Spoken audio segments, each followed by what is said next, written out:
कधी कधी ना आपल्या मनाला शांतता हवी असते आणि ती मिळते आपल्याला फक्त देवाच्या स्थानी जाऊन किंवा देवीच्या चरणी जाऊन.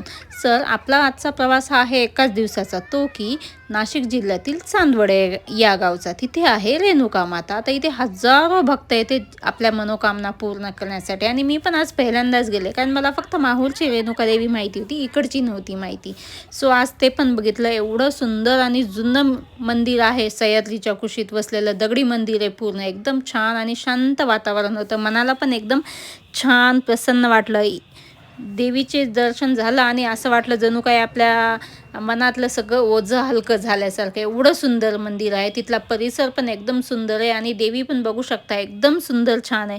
तर मग तुम्ही कधी गेला आहेत का, मला नक्की कमेंट करून सांगा. प्रवास एक दिवसाचाच होता, पण आठवणी ह्या आपण आयुष्यभरासाठी प्रत्येक गोष्ट ह्या आठवणी सुरू होतात आणि येताना समस्त मावळत्या सूर्यासोबत आमचा दिवस संपला. सो बाय, भेटूया उद्याच्या व्लॉगमध्ये.